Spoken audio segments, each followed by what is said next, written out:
Hello viewers, আসসালামু আলাইকুম। Welcome to my channel. আজ আপনাদেরকে করে দেখাবো মুগ ডাল দিয়ে সবজি রান্না। চলুন দেখে নেওয়া যায় রেসিপিটি। আমি এখানে হাফ কেজি পুঁই শাক ছোট ছোট টুকরো করে কেটে পরিষ্কার করে ধুয়ে নিয়েছি। এখানে হাফ কেজি পটল ছিলে ছোট ছোট টুকরো করে কেটে পরিষ্কার করে ধুয়ে নিয়েছি।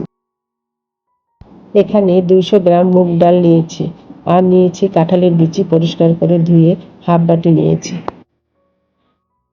এখন চুলায় একটি পাত্র বসিয়ে দিয়েছি। পাত্রটি গরম হলে ওর মধ্যে দিয়ে দিচ্ছি মুগ ডাল। চুলার আঁচ এই পর্যায়ে মিডিয়ামে থাকবে। মুগ ডালগুলো নেড়ে চেড়ে হালকা করে ভেজে নিতে হবে। যখন সুঘ্রাণ বের হবে তখনই নামিয়ে ফেলতে হবে।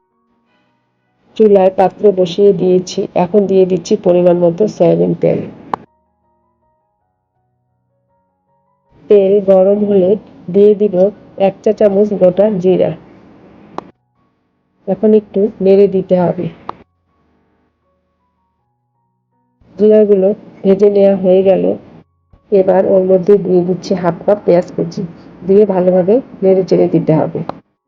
দিয়ে দিচ্ছি 1 টেবিল চামচ লবণ, দিচ্ছি হাফ টেবিল চামচ রসুন বাটা, দিচ্ছি হাফ টেবিল চামচ আদা বাটা। এখন একটু নেড়ে দিতে হবে। এবার দিচ্ছি হাফ টেবিল চামচ হলুদ গুঁড়া, হাফ টেবিল চামচ মরিচ গুঁড়া, দিয়ে নেড়ে চেড়ে দিতে হবে। মশলাগুলো কষানো হয়ে গেল। এখন দিচ্ছি ধুয়ে রাখা মুগ ডাল, দিয়ে আবারও ভালোভাবে নেড়ে দিতে হবে। এখন এর মধ্যে দিচ্ছি সামান্য একটু পানি, দিয়ে আবারও ডালটা কষিয়ে নিতে হবে। এবার ওর মধ্যে দিয়ে দিচ্ছি হাফ টেবিল চামচ জিরা গুঁড়া, দিচ্ছি হাফ টেবিল চামচ ধনিয়া গুঁড়া, দিয়ে একটু নেড়ে দিতে হবে। মুগ ডালগুলো কষানো হয়ে গেল। এখন ওর মধ্যে দিয়ে দিচ্ছি কেটে রাখা কাঁঠালের বিচিগুলো।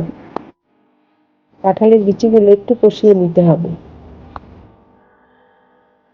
এবার দিয়ে দিচ্ছি হাফ চা চামচ গরম মশলার গুঁড়া, দিয়ে আবার একটু নেড়ে দিতে হবে। এখন ওর মধ্যে দিচ্ছি কেটে রাখা কাঁচামরিচ, দিয়ে আবারও নেড়ে দিব। এখন ওর মধ্যে দিচ্ছি কেটে রাখা পটল, এবার আবার একটু নেড়ে চেড়ে দিতে হবে। এখন সামান্য একটু পানি দিয়ে পটলগুলো কষিয়ে নেব। পটলগুলো কষানো হয়ে গেল। এখন এর মধ্যে দিয়ে দিচ্ছি ধুয়ে রাখা পুঁই শাক। পুঁই শাকগুলো এবার একটু নেড়ে দিতে হবে। এবার এর মধ্যে সামান্য একটু পানি দিয়ে ঢাকনা দিয়ে দেব। কিছুক্ষণ পর ঢাকনা তুলে আবার একটু কষিয়ে নেব।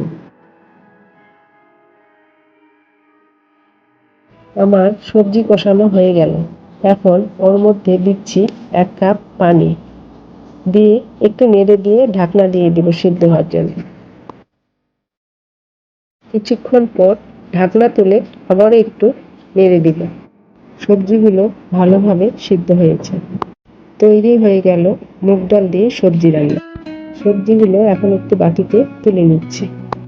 ভিডিওটি যদি আপনাদের ভালো লাগে তাহলে অবশ্যই লাইক, কমেন্ট এবং শেয়ার করতে ভুলবেন না। আরও নতুন নতুন রেসিপি পেতে চ্যানেলটি সাবস্ক্রাইব করুন। সবাইকে ধন্যবাদ।